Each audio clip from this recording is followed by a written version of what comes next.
Justin MTG Deck Check at MTG Deck Check on Twitter asks, do you think RNG is good for card games? That's the question? Is do I think RNG is good for card games? Do you think RNG is good for card games? Right. A card that uses a lot of RNG right now that's getting a lot of buzz is Goblin Lore. So this is just draw 4, discard 3 at random. This is a card that's seeing a lot of play.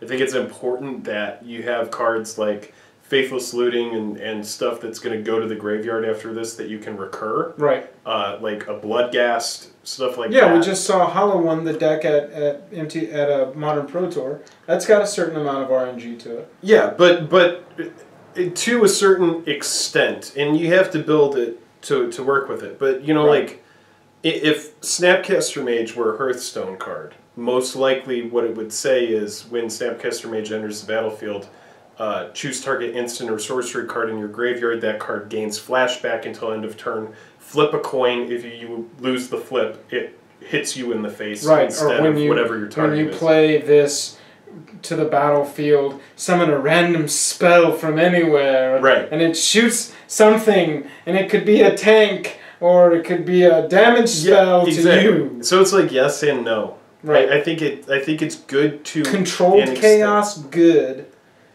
Chaos. Right. I mean, bad. let's be honest. Like, Magic the Gathering starts with RNG. You're shuffling a deck. Right. You know, it's important that we shuffle our decks. It is important to shuffle your deck at the beginning of a game of Magic. Yeah. So I guess yes. I think it is. The question is, do you think RNG is good? Jake thinks yes, RNG is good, but not. You shouldn't play a card and then go through a lottery of dice rolls. Put random 10 legendaries into your deck. Yeah. No. Stupid. Stupid, terrible.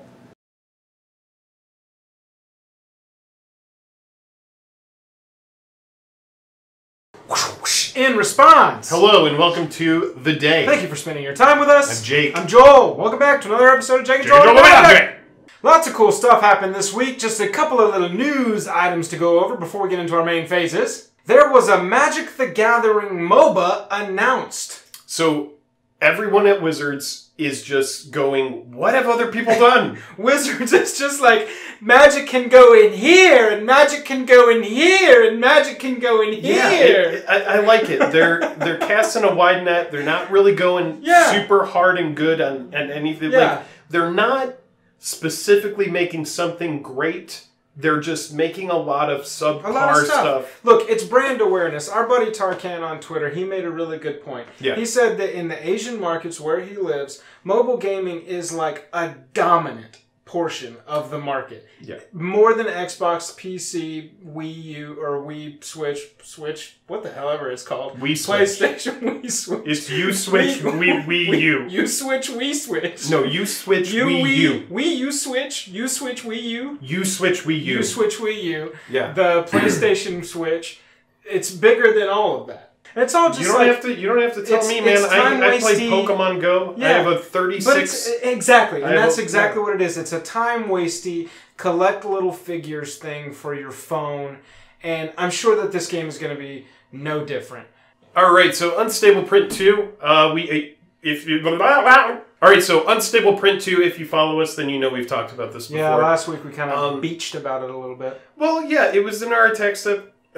Kind of a bummer that they're, reprinting it. A lot of people spent money on those foil lands. Yeah. In a previous video, we did talk about, I feel bad for anybody who's spending, $100 on a foil island right now. It happened. People did that. Oh, man, it happened, and, a lot of people spent a lot of money on that stuff, and when you get a reprint, a lot of the price goes away. There is news that it's going to be a small print run. Yeah, we have no idea how small it is. Signs are pointing to the fact that it could be a smaller, reduced print run the second time around, which would kind of solve both problems. You're going to get more product for those that want to buy it and play it. You're going to keep the prices of the initial investors, if you want to call them that, a little bit up.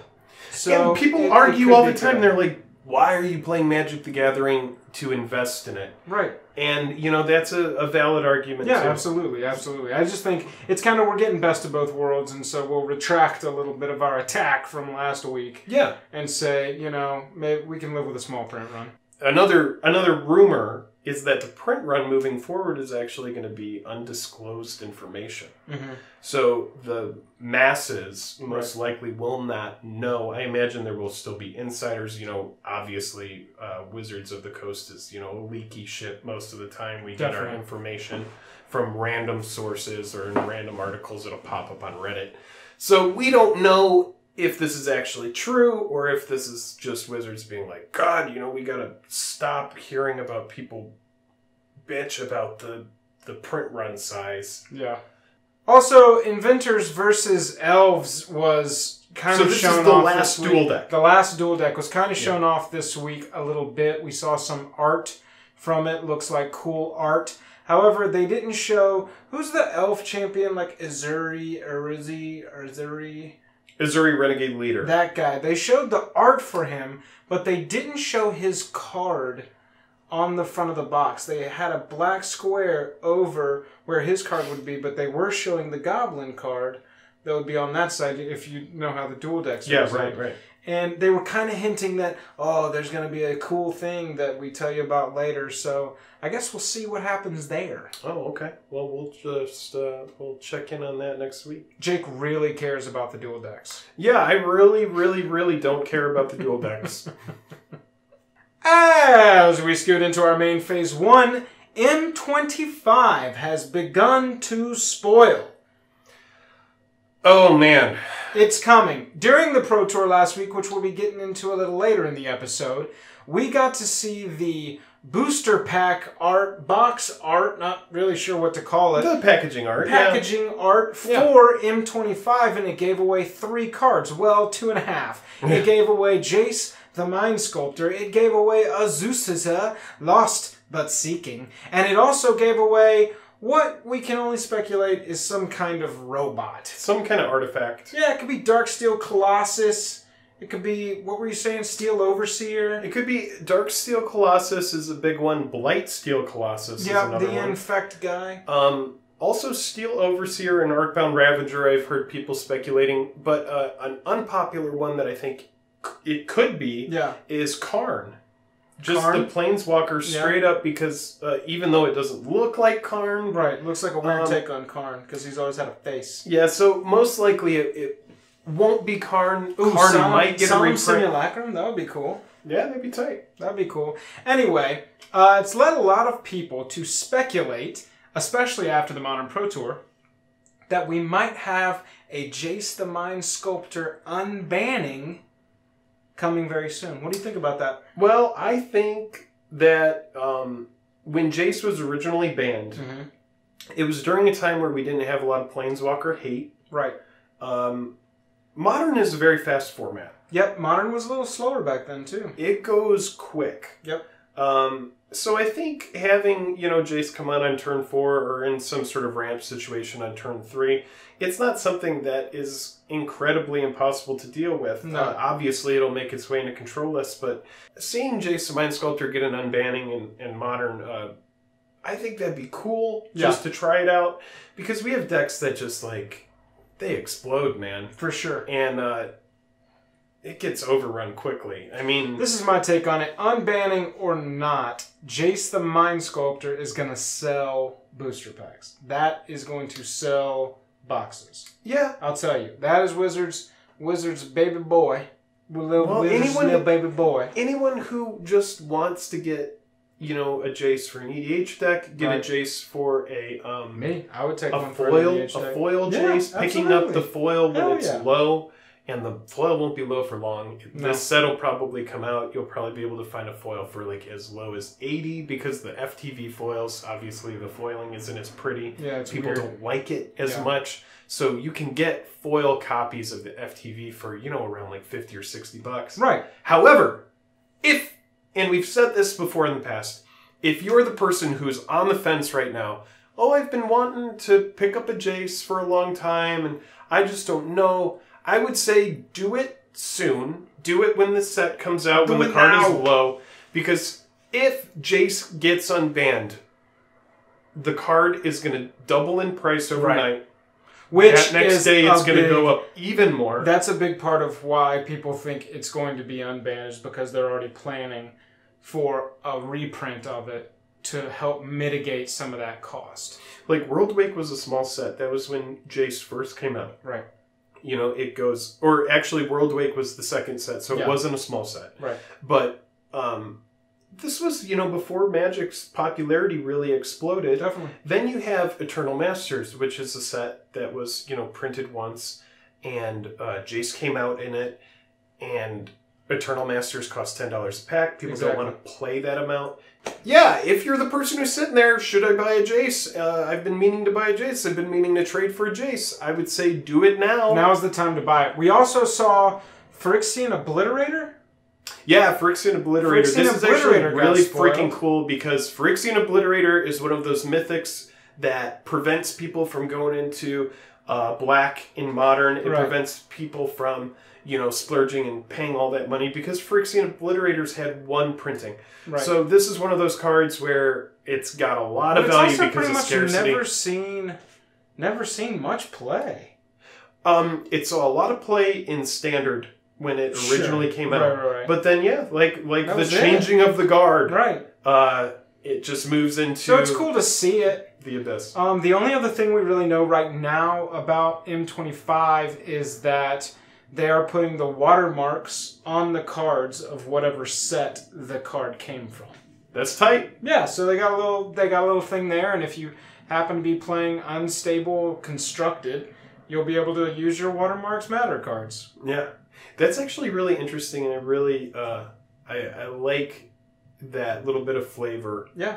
From this set. I think maybe it's something they continue on. I mean, they dabbled in watermarks before. They just printed a run of cards in an unset, you know, but that made watermarks a thing. And now they're going to do it in their M25 flagship master set, and maybe it's something we see in Dominaria. The Dominarian tribes were always pretty well defined, you know. I didn't play much back then. Which were the barbarians, and which were... It was very tribal-based world. It was the only world back then, pretty much, but it was very tribal-based, and so maybe that's something we end up seeing. I think Dominaria and this set, this Masters 25th year anniversary, these sets have a lot of pressure to deliver because Dominaria is something that people are really looking forward to.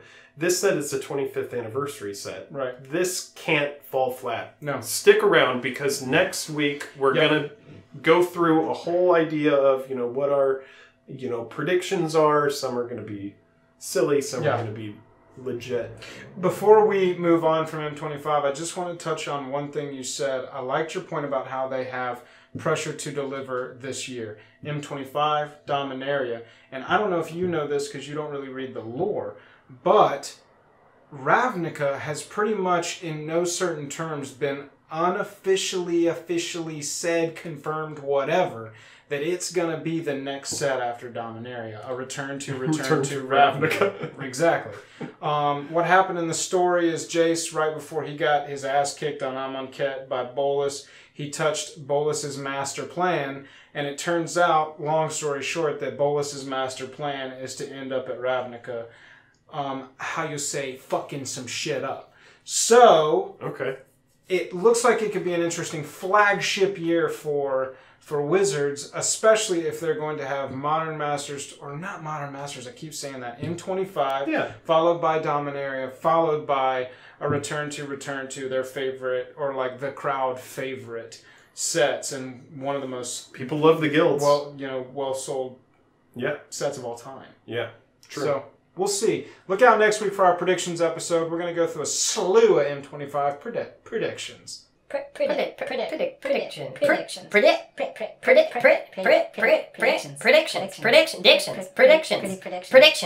go through predictions. Predictions. All right, folks. As we move into our attack step, what are they like? Okay, it's like pick a thing. I did not get my full play set of double-sided foil treasure tokens, and I'm pissed about it. Yeah. There was one that had a vampire, and on the other side, it was a treasure token that corresponded to the kind of... It was vampire treasure.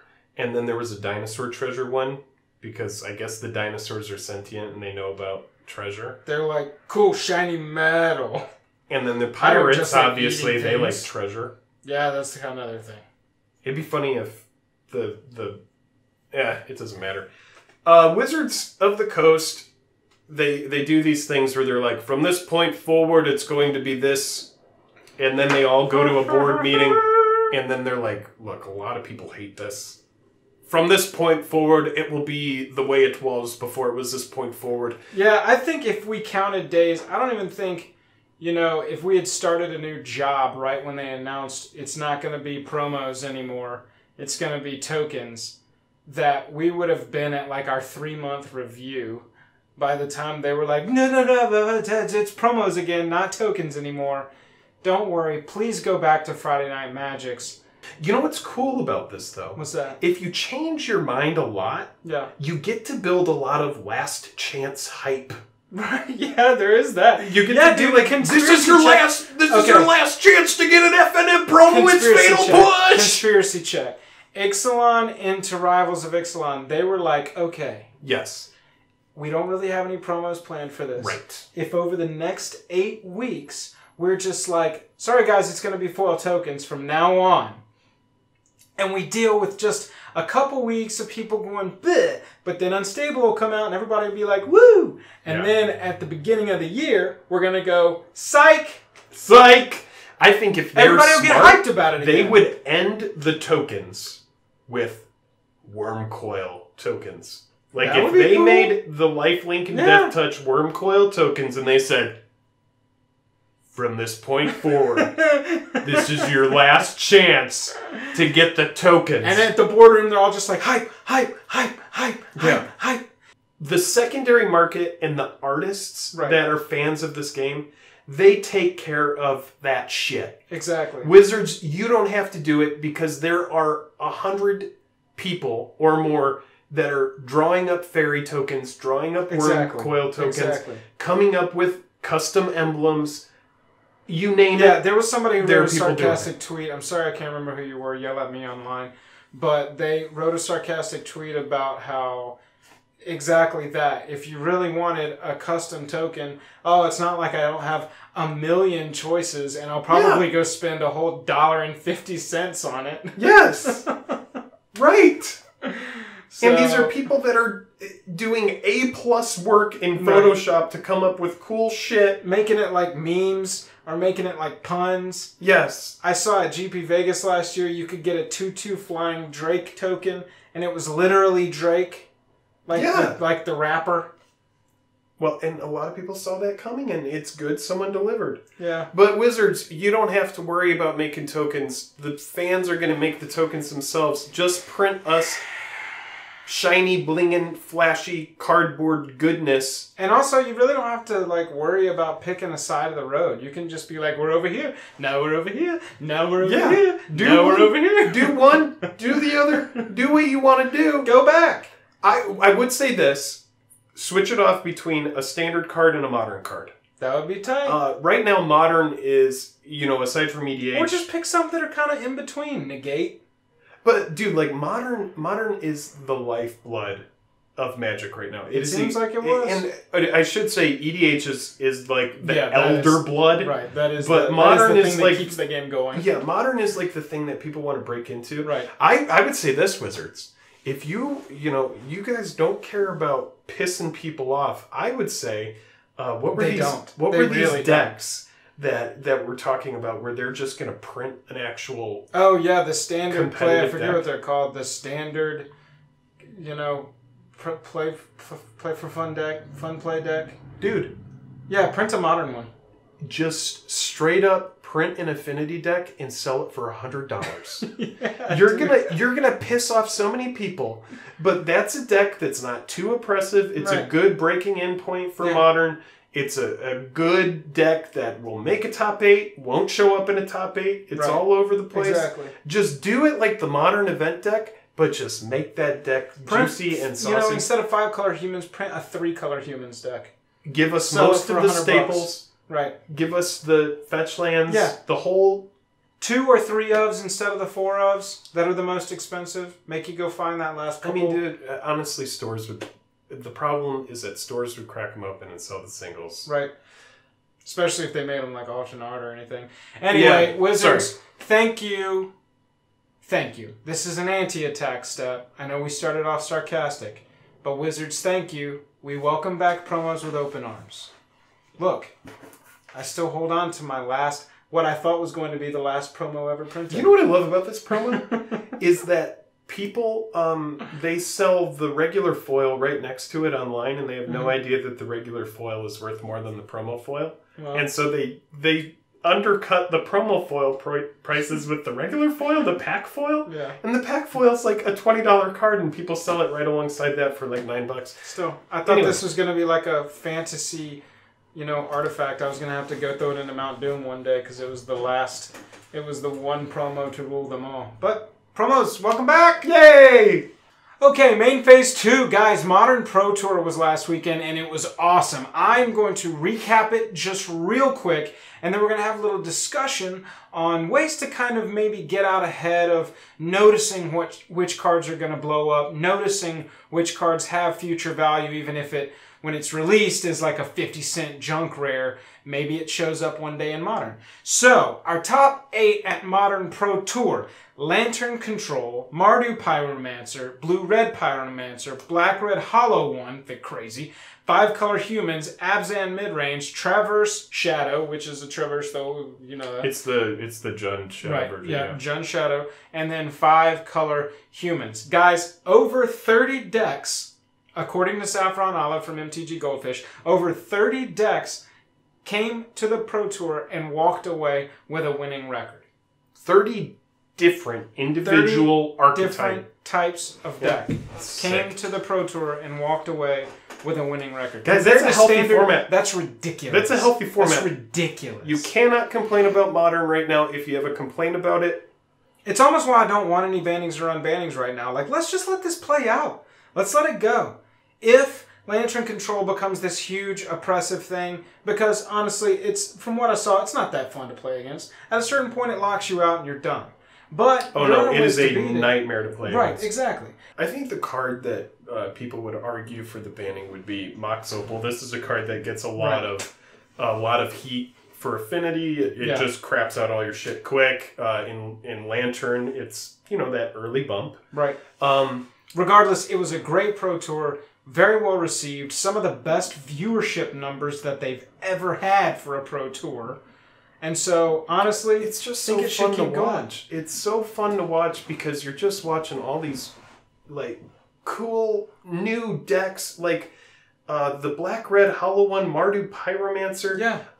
Young Pyromancers made a big resurgence because of all the human decks. Right. It just mitigates the human oppression so much that we're probably going to see more Pyromancer decks moving forward. It's a really fun format to watch. Dude, I had fun. I had a great time. Yeah, it was fantastic. It was fantastic. Some of these cards that have been impactful in Modern in recent times.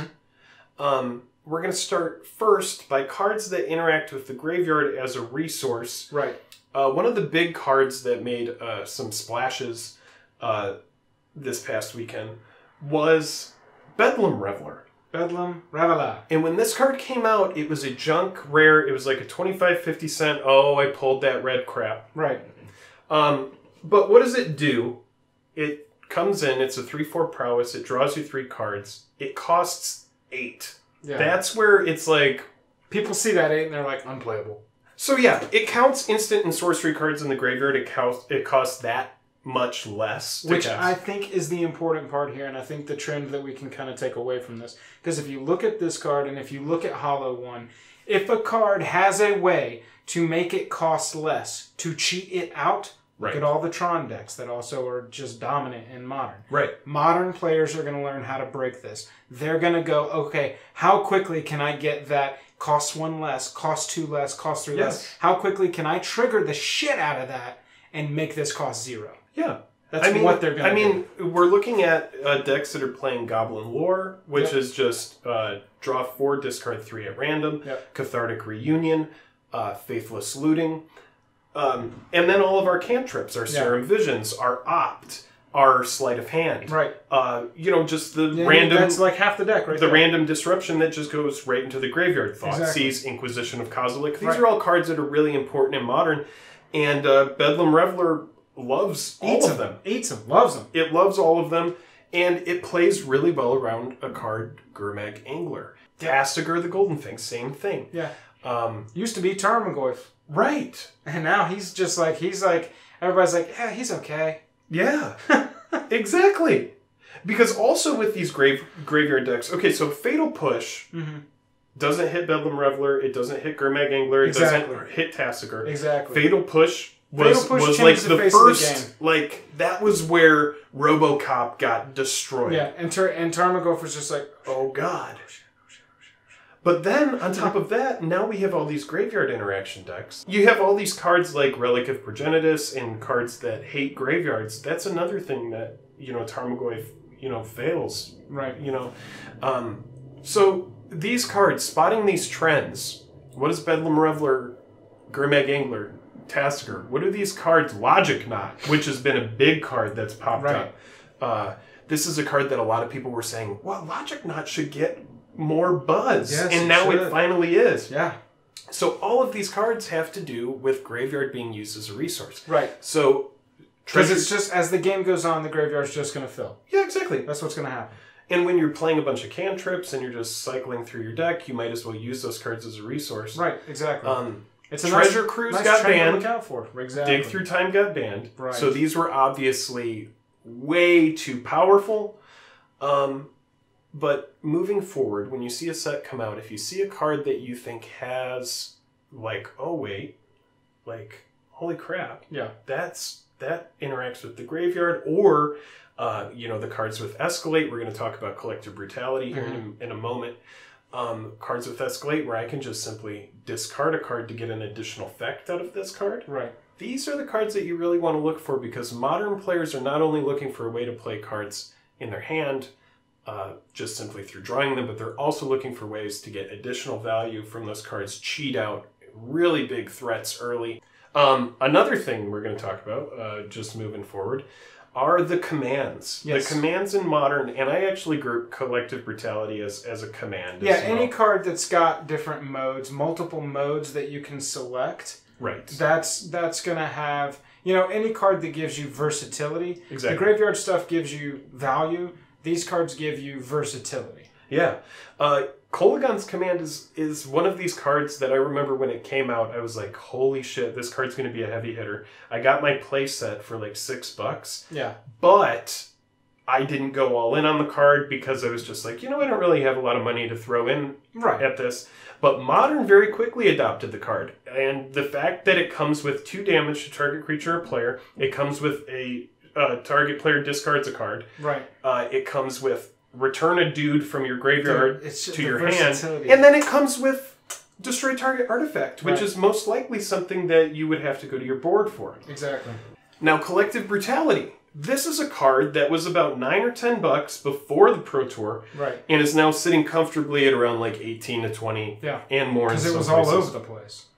But what does this card and Kolagon's Command have in common?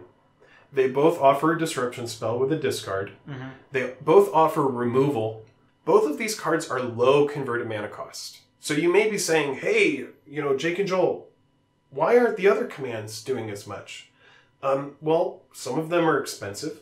Let's look at Primal Command, Austere Command, and some of that's because of EDH. Yeah, those Command. Those all are used. These are EDH. all great EDH cards, but don't have a lot you want of that extreme versatility. value.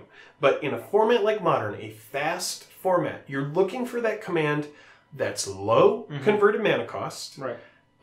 That you can pay an additional resource in. This is what Collective Brutality does. You can escalate and discard cards from your hand to choose multiple modes. Right. So one black, one other, and then you're going ham. Exactly. If you see that command or that versatile spell with multiple modes, look for the one that has damage attached to it. Yeah. And that has discard attached to it. And if it has something random like destroy target artifact, this is why we love a Braid right now. Yeah, exactly, because it's got destroy target artifact built right into it. If you have any more questions about that, drop it in the comments section. Yeah. I'd be happy to. I think you covered it pretty fully. Versatility and, additional resources. And cheap. Yeah. Cheap. Good stuff to look for. Primal Command is a great card. It's just never going to see play in Modern because it's just too darn expensive. Right. It's way too slow.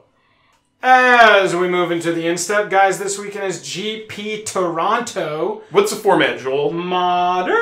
All right. So we're going to get to see more Modern play. Probably see more 5-color humans. I'm interested to see if Jeskai Control breaks top 8 like we've seen it do in the recent past. I'm interested to see if anybody busts out the Lantern Control deck. It's not an easy thing to pilot, man. It's not an easy thing to pilot, but it is damn near just the most annoying thing to play against. I don't particularly you know how it wins? Get salty from it. It wins Mills you from out. people scooping scoop to having to deal with the relentlessness of it. Right, exactly. So it'll be interesting to see what happens in GP Toronto as a result of last weekend's Pro Tour. Other than that, N25 is going to be continually spoiled. I'm sure we will have a lot of information about that. And also, we haven't really heard from the MTG Arena group at large on any, groundbreaking, shaking, changing news recently. So I expect to hear something from him in the next couple of weeks. Other than that, for this week, I'm tapped out. And I am eternally always searching for that extra little bit of meaning. And once I find it, I will unlock my true potential. Then you will be able to play Jake's Command. Which would definitely have discard and removal attached to it. There you go. See you next week.